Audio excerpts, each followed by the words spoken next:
I would like to introduce myself to blind people or with low vision. I'm a white man. Today I am bald. I have a beard.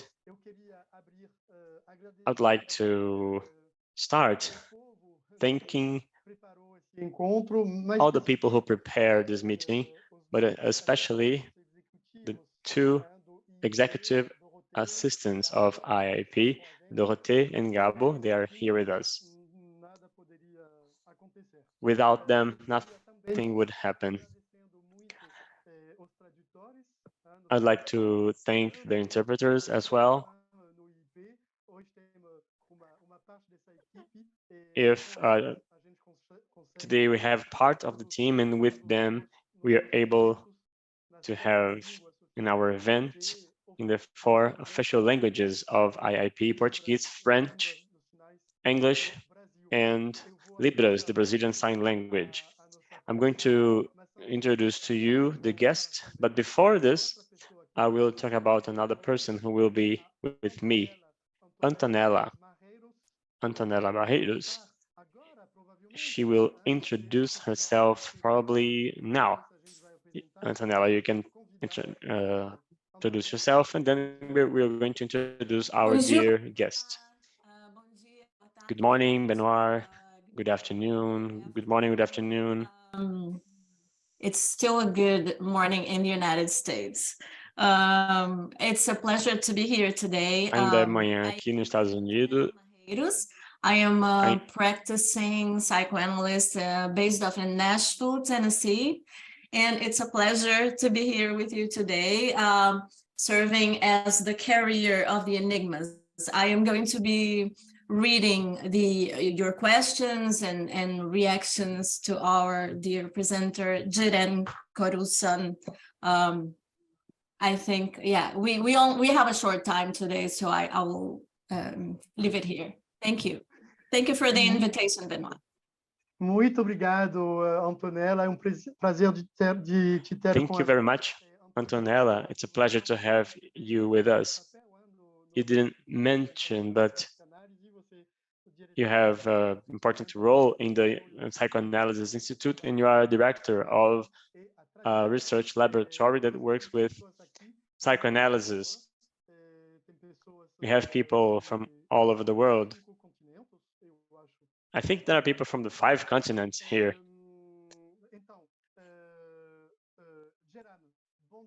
So, Ceren, good morning to you, and I think good afternoon or good evening in your case. Here where I am, I'm in Brazil. It's 11 something, but to you, it should be the beginning of the evening, I imagine. You're a psychoanalyst, psychiatrist, and a professor at the International Institute of Psychoanalysis. You are a member of this beautiful team with wonderful teachers in the Institute. And it's a great honor, a great pleasure to receive you. Are you okay?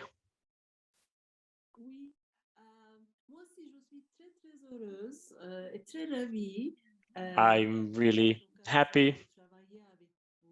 I'm happy to be able to meet you here. I have worked with you for a while already. First of all, I'd like to thank the team.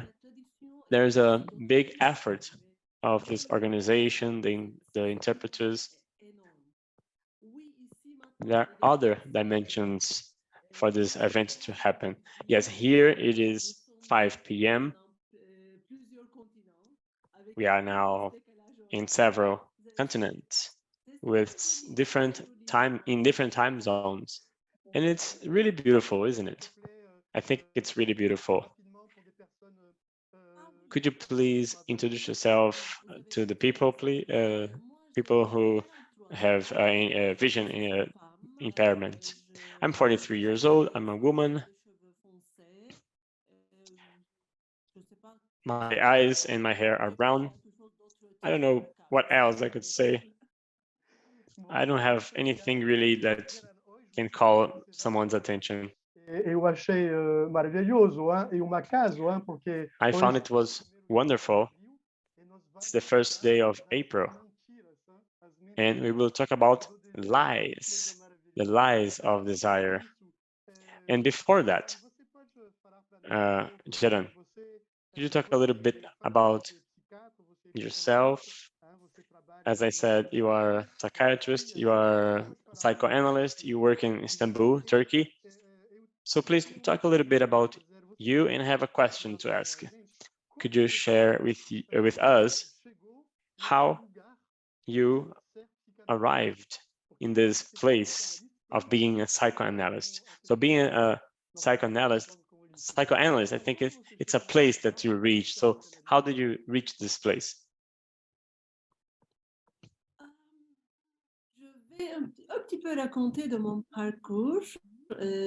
Well, I will tell you a little bit of my story, my background. In high school, once my grandmother gave me a novel. She loved to read novels. She gave me a novel to read. Maybe you know this novel. It is very well-known writer, Irving Yalom. The book was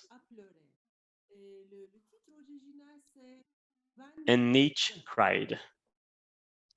The original title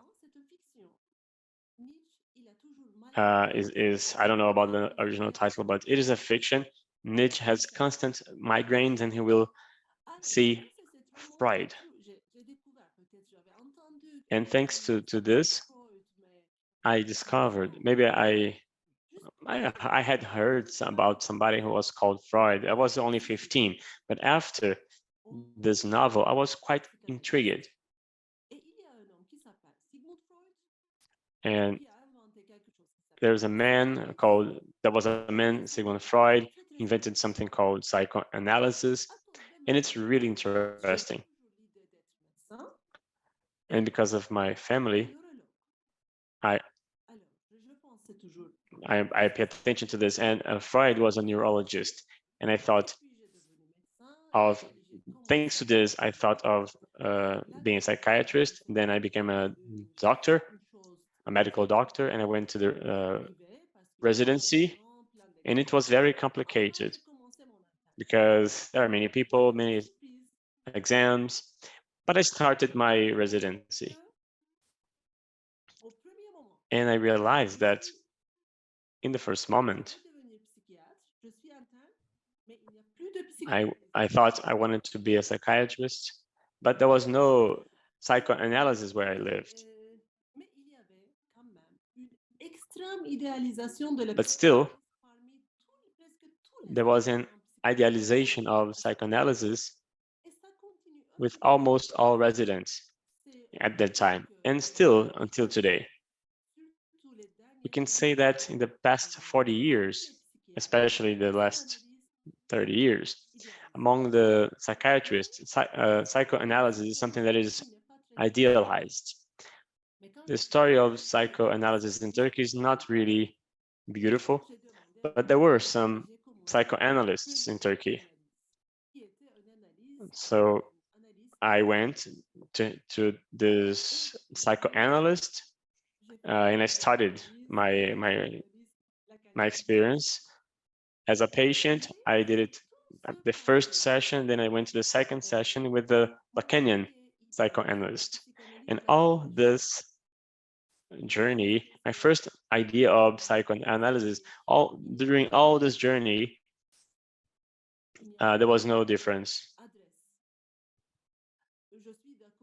There was no other address. I understand psychiatry, the medications, but it's another instrument. It is not a place. Psychiatry does not ask the same questions, does not look for the same answers of psychoanalysis. I understand that being a psychiatrist is not a job like other, and in being a psychoanalyst is something really different. It's a place, a position, and I hope that most frequently you can be with the patients. And we cannot be like the same way with all patients, but I introduce myself in the events, in the conferences as a psychoanalyst, but with people in general, I don't usually say that. I just talk about my work as a psychoanalyst with my patients. And I like to define psychoanalysis as a place. Thank you for sharing with us these precious elements. I could share all this knowledge to you until tomorrow. You will be able to write your questions in the chat box. And you can ask questions in English or in French. If you want to use the Brazilian Sign Language, you can also write that in the chat, and you will have enough time to say what you want. And one of the interpreters will do that, okay? So let's start. Ceren, the stage is yours, and we're going to listen to you talk to us about the lies of desire. Merci beaucoup. Thank you very much. Thank you for giving me the floor. It's a surprise that I realized that we are on April 1st, April Fool's Day. When Benoît asked me to tell me my journey, my professional journey, I always refer the second book that my grandmother gave me. Is called Lies on the Divan. It might be a homage to my grandmother because I'm going to speak precisely about lies. So I'm going to begin telling you a little story, a vignette about desire, about lies, and about frustration. So we have a 7-year-old little girl, and she asks her father for money. She wants to paint Easter eggs. However, the father refuses this request, saying that he has no money. Then, soon after, she asks her father for money to buy a crown for the princess who had just died.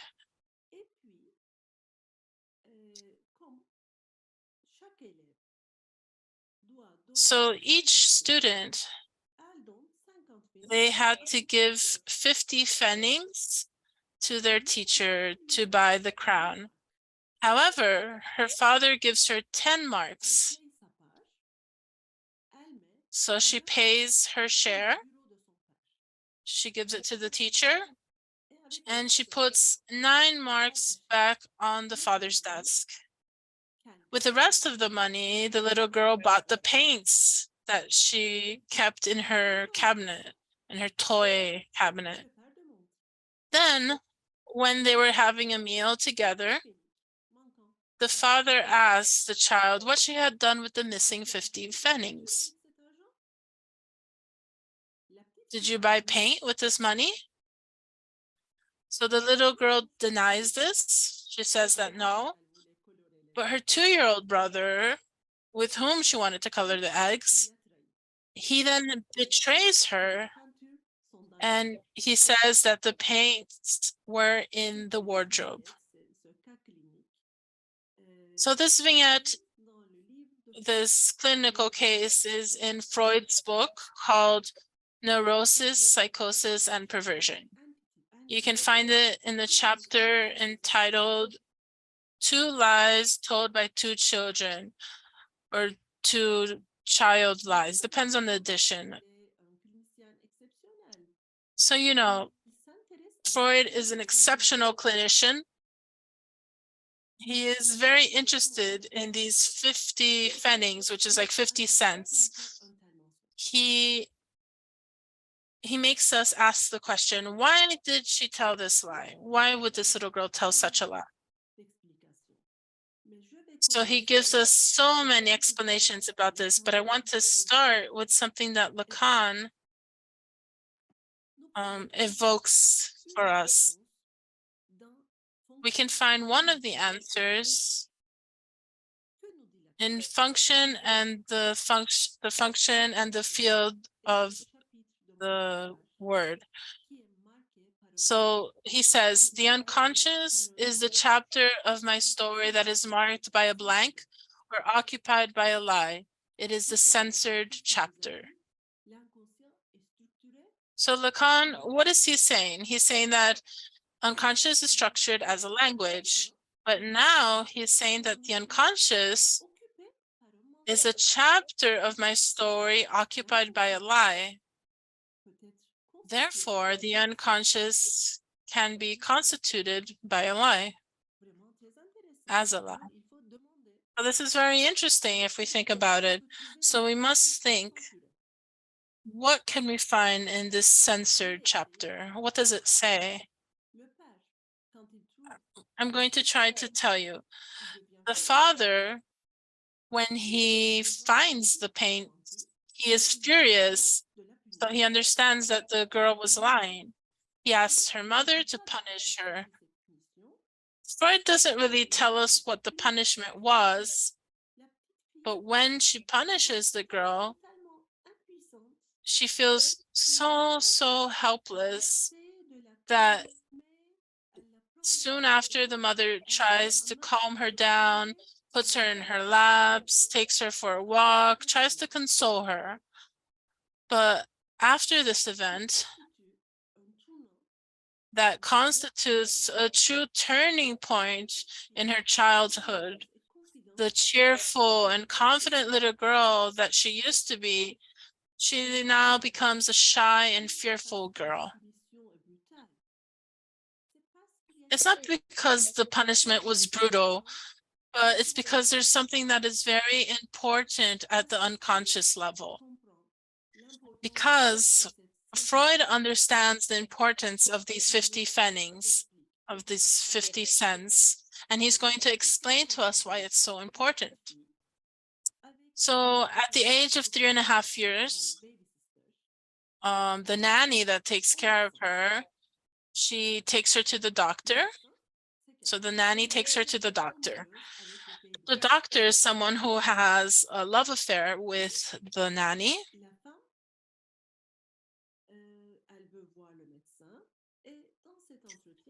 And she goes to the doctor with the nanny.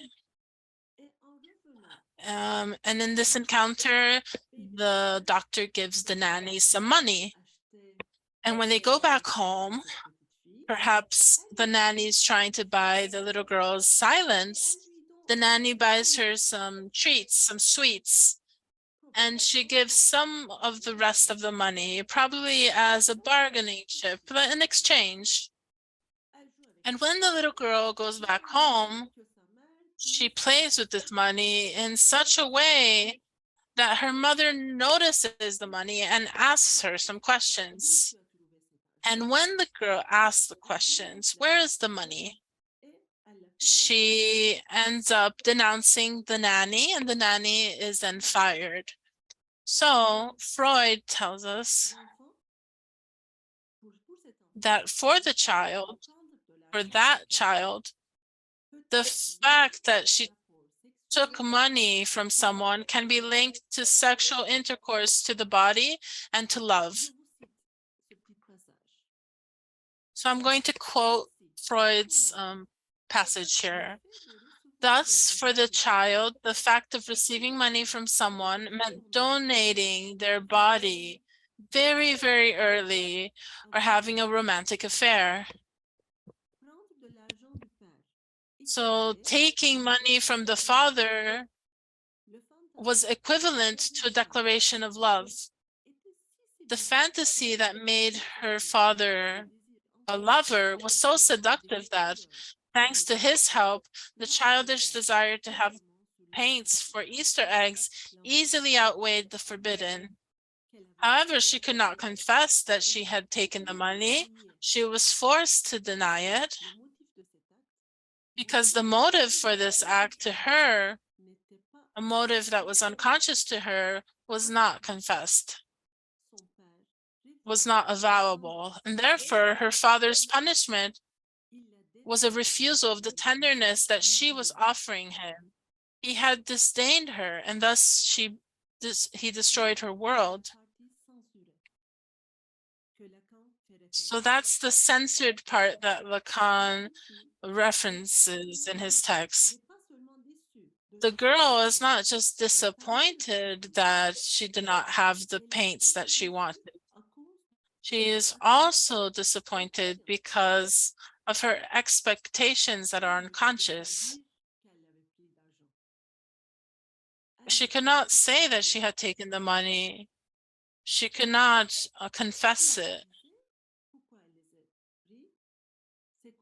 If she had said why she took the money, it's like she had said that she was in love with her father.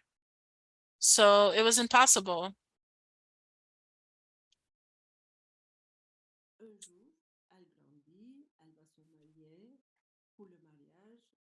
So this girl grows up, she becomes a bride, and she's buying the furniture for her new home. And her mother asks her some questions about the furniture, about the money that she's going to spend. And when the mother asks questions about her spending of the money for her house, she is furious. She thinks that money is just hers. She doesn't have to give satisfactions about how she's spending it.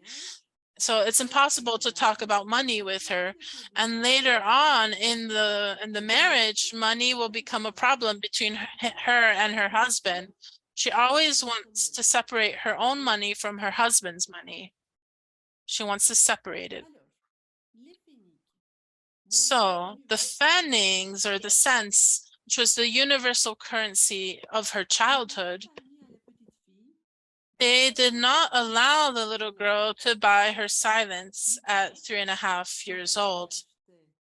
And later on, when she was 7 years old, and she wanted to buy, again, paints for her Easter eggs, the same fannings did not allow her to access what she wanted. So you see, the money, it's a problem for her. It's problematic. This money was also a bargaining coin, an erotic exchange between the babysitter and the doctor, and the nanny and the doctor. She was a witness of this exchange, and she was also a little accomplice of this relationship. So thanks to that, we understand that money is not just a symbolic equivalent of the sexual. It is also an equivalent of love. And it is a material substitute of the jouissance derived from the body. So here, Freud builds a very subtle opposition between lies and the formation of the unconscious. So is lying another way of dealing with desire? What can the subject only say through lies? So why do we lie? Lies, they are not just empty words, particularly because it concerns the truth. It's not a true word, or the person is not saying the truth, but it's not an empty thing that they're saying because it concerns the truth. Because of guilt, the person cannot confess the truth, but the lie, paradoxically, It serves to show the truth. So said in a different way, lying is a way to suppress repression. It's different from the symptom, which is an unconscious arrangement. Lies are actually a way to deny castration.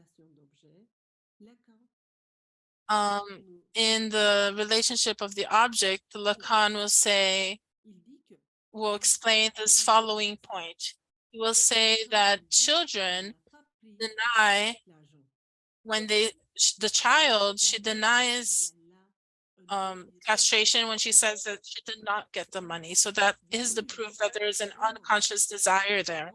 The child violates a rule and then lies. So according to Lacan, it is the law of castration that is in question here when she transgresses. However, in Freud's work, we can find many examples showing how desire is treated by the subject through fantasies, through the symptoms, through Freudian slips, jokes. However, lying is something else. It's a different phenomenon. It's a different way of treating desire. Because this encounter with castration is avoided through lying. In the seminar, The Four Fundamental Concepts of Psychoanalysis, Lacan says, it is first of all as being established in, and even by a certain lie, that we see the dimension of truth being established, in which it is not, strictly speaking, shaken, because lies as such arise themselves in this dimension of truth. So the lie comes in the place of the truth. So said in a different way, we can hear the truth in the lie. We can hear the truth through lies. The lie is a statement that is not true, but it points to us the place of the repressed signified.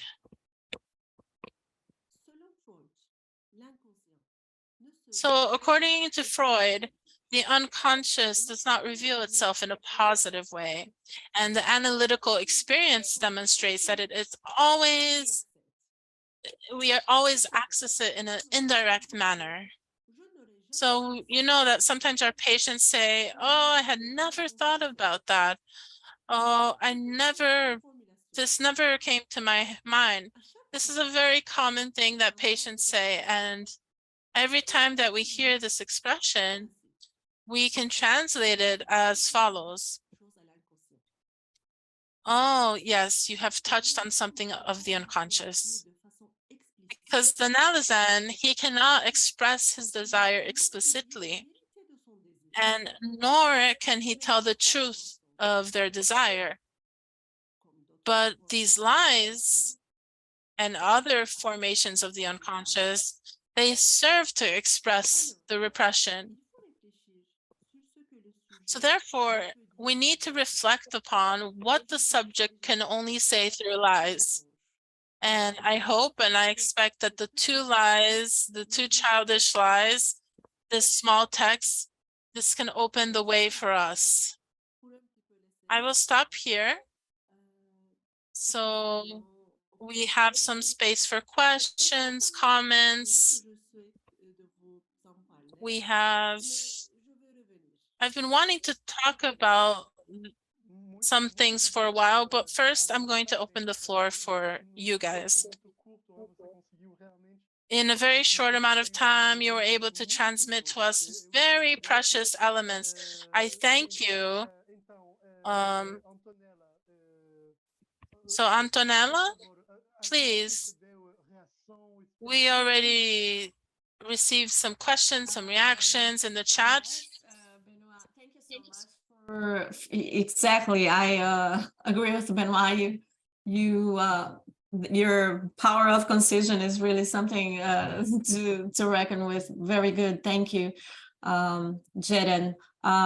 Yes, we do have some reactions and questions that I will be glad to read for you.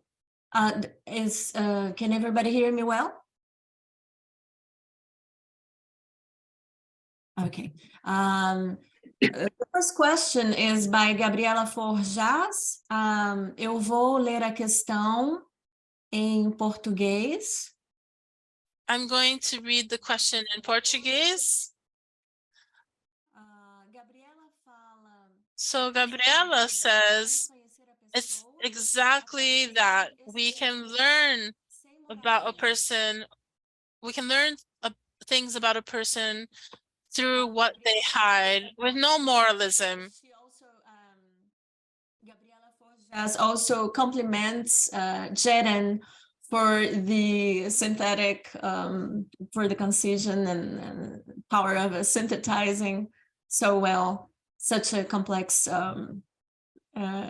theme. Larissa Daniele asks, eu vou ler essa em português. I'm going to read this one in English. So denial would be a form of lying. Yes, these are the reactions and questions that I have for now. I wonder if I would like to tell the participants, if you would like to ask more questions, please share on the Q&A section, and let's see what Ceren, how Ceren would like to answer these questions now.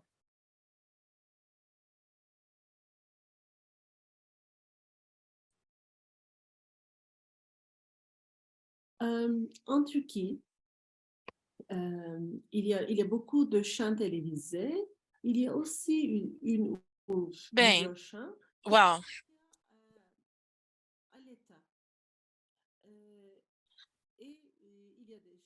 there are many channels here that belong to the state, and there are channels that are private, but they are all controlled by a censorship department, which is called a certain name in Turkish. So this department thinks that it is amoral, but sometimes the TV channels are seen in different ways. Sometimes they have to pay fees, or they are off the air for a certain amount of time. But there's something interesting here, and it happened about 10 years ago.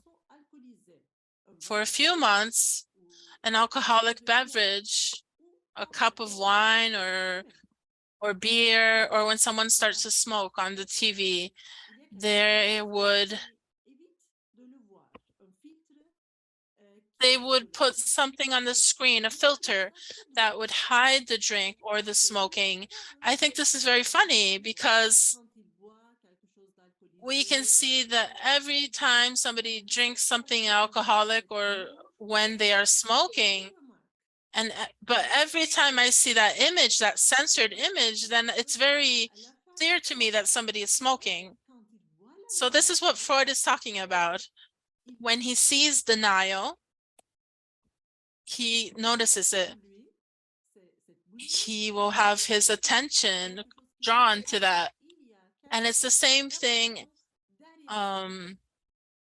as the censorship. There's something important behind the censorship. So lies seem to be a sort of mask, something that serves, it's a fantasy, but behind this mask, what lies behind the mask is desire.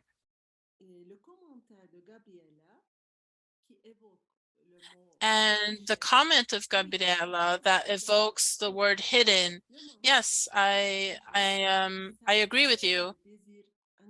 The lie is always hiding something, an unconscious desire. Desire is not something that we always carry out.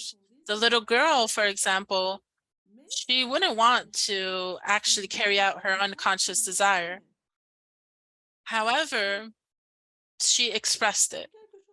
It was a way for her to express it. And there's something that most of the analysans know. As the analysis unfolds and develops, the analysans lie less and less because desire finds other ways to express itself, other ways that are not by lying. But it is a way to deal with desire to avoid castration, as Lacan stated. And what about denial? So all the denials, not just are lies, but not all lies are denials. But sometimes lies have a specific meaning. In this text, Freud, in the beginning of the text, Freud tells us that the professor or the teacher must not just take the lie at the moral level. It may have meaning. That's what he was trying to say. It's not just a question of moral, whether you lie or not, but it has a meaning. On the other hand, all denials can help us access something, but we need to know how to listen to it. Any other questions? Yes, Ceren, we actually have many positive a lot of positive feedback in our chat. There is, I'm gonna pair up two questions that I am considering of a more clinical nature. There's one by user Brian Carvalho, and another one from an anonymous attendee. The question by Brian is, I'm going to read it in Portuguese. Dito isto, so with all this said, what would the mythomaniac mean? Someone who is compulsively lying. And can you relate this to kleptomania? Qual a melhor forma de tratar a questão da mentira com o analisante? What is the best way to treat lies with the analysand? I think these are the two most clinical questions that I have for now. I'm gonna read one in French. One reaction in French we had by Abdallah Sabiri. Merci beaucoup pour les thèmes. Thank you very much for this talk.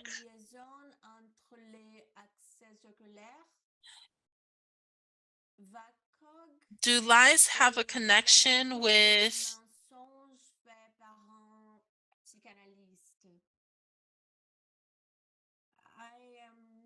is there a relationship between the lies of the analysand and the lies of the... Maybe it's just because my French is il manque. So I think for now these are the questions other than the many positive reactions that we had.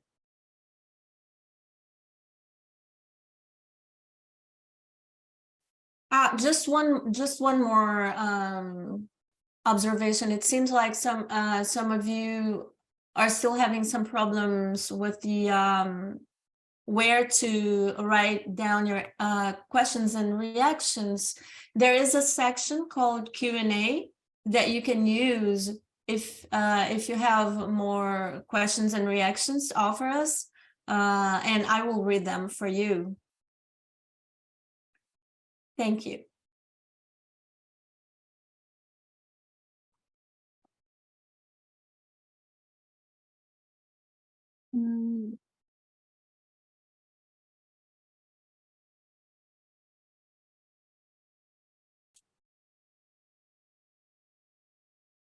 Ceren, if you would like to address okay, so feel free. Je commence avec la première question. Et si vous pouvez trouver le deuxième, on continue avec le deuxième. Pour le premier, so if you want to continue with the second question, it's okay. So the question about compulsive lying and kleptomania, I think there is a difference between lying that Freud tells us about and kleptomania. There is a difference, a radical difference here, because when the little girl lies, by lying, there's a gesture there. She takes the money, she buys the paint that she wants. So it's something that refers to the other. There is a message that is being conveyed. So maybe we can say that if the father had not, if he had given her the 50 pfennigs, or if he had not realized that 50 pfennigs were missing, he would not have realized the truth of this lie, but he did discover it. When the little girl took the money from her nanny and she played with the change, she was playing in order to show the mother that she had this money. So it was a message to the other. This message is a way of showing the unconscious desire that is hidden. However, compulsive lying and kleptomaniacs, it's a bit of a circuit. It's like addiction, like using a drug. There's nothing that makes reference to another person. It's a closed circuit. So I want to take this and I will.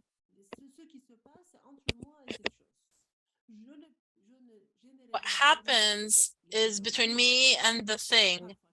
I never generalize phenomena, of course. Sometimes someone will take something and it could have a particular meaning. However, to explain the phenomenon a bit, we have to generalize. I'm not someone who's very specialized. I'm not specialized in kleptomania or compulsive lying, but it seems that there is a difference from the case that Freud told us. And why? Because if we remember the purloined letter, the letter and all the characters involved, what happens? It's not just the story of a letter that was stolen. It's not the story of a letter that disappeared. It's this whole drama that happens. If we remember other examples given by Freud, the symptoms and dreams, there's always something of the unconscious that drives these phenomena. But for mythomania and kleptomania, we need to find the unconscious motive for this, so that we can say that this functions as a lie. But for me, at first glance, they're not the same thing.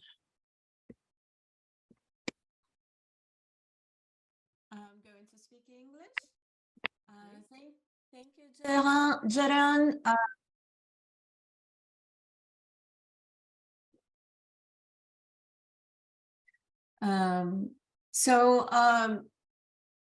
It's so interesting that you made so clear the relationship, the relation between the prohibition and its consequences, and how it ends up producing something that we can maybe detect through speech. There is a question that asks something that I think would be related to this. Plus la censure est forte, plus le mensonge. I'm going to speak French now for the translators. I'm going to speak in French now. Quanto mais, the more the censorship is strong, the stronger the censorship, the more severe is the lie, perhaps? That asks about the proportionate relation between the censorship and the severity or the strength of the lie. I would complete the question, Ceren, and ask you somewhat of an opposite relation, not of inversion, but of proportionality. I wonder if we could say that is the subjective truth the stronger relative to the strength of the lie? So we are talking about this triad: censorship, subjective truth, and lie, which probably you have already given us clues about it, but it's such an interesting subject. So before you answer that, I will just read one more question in Portuguese. O desejo nem sempre será realizado? Will desire not always be carried out? So is desire, is the objective of desire to avoid castration? Could you talk more about desire? Thank you very much. Just to complete the question that I asked, I think there's one related question that I'm going to also read in Portuguese by Débora Medeiros. Existe diferença? Is there a difference between fantasy as a condition for reality, for the subject's reality, and lies? A mix of more or less questions around the same doubt, I would say. Just a reminder that we are going to close at 11:05 Brazil time. So if we can be a little more concise than me, thank you.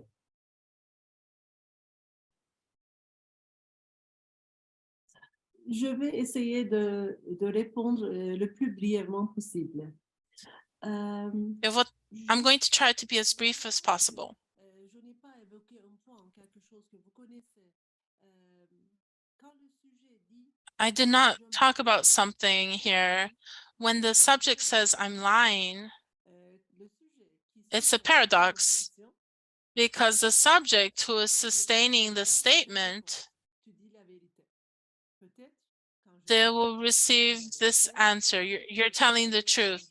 When I say I'm lying, I'm telling the truth. And when you say I'm lying, maybe you're lying. Maybe it's not true that you're lying. So it's an affirmation that shows a paradox. I lie. I'm lying is a typical manifestation of the unconscious. It shows us the nature, the fundamentally deceitful nature of the unconscious. Desire can only manifest itself in a disguised way that is hidden. It's fundamentally connected to something that serves as a mask to the unconscious. And in desire, there's always an ambiguous or ambivalent moment. There's a moment that goes in the direction of desire, and sometimes it goes in the direction of the defense against the desire. So that's why sometimes the subject defends themselves against their own desire. To desire something does not mean that you will find or that you will have an adequate desire or appropriate desire. Sometimes it's something that we know very well. You know that consciously you know a certain amount of things that you desire. So what do? Sometimes you carry it out, and sometimes you say it's not the best moment. I'll do it later. So later is the significant of neurosis, is always at a later moment, always soon. So there's a relationship with desire and castration. It's a real enigma. So the little girl lies because she has a desire that she will not be able to confess. Her desire, her incestuous desire for her father. That is Freud's explanation, of course. So he adds one more thing to this explanation, saying that what she is looking for is the law of castration. To actually carry out the law of castration, to admit castration, she tries to find the limit.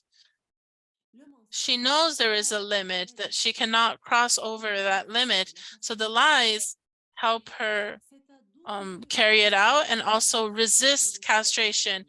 It's a double mission, a double meaning that the lie has. That is my most brief answer possible, the most possible that I can do now, that I found right now in my head. I hope that we were able to discuss a certain number of things. For me, it was a great pleasure to be here. I want to thank everybody one more time, the whole team, Antonella, Benoît, dorothé, all the translators, especially, and everybody who has come here to honor us. We thank you so much, darling. I have 2 pieces of information that I need to transmit. First of all, I said, yes, we have a formation at IIP. It lasts 2 years. You're one of the teachers. We have other wonderful teachers, and we have opened up our registration already for the next year. You can sign up. So who is interested in getting to know this formation? There's a link in our chat.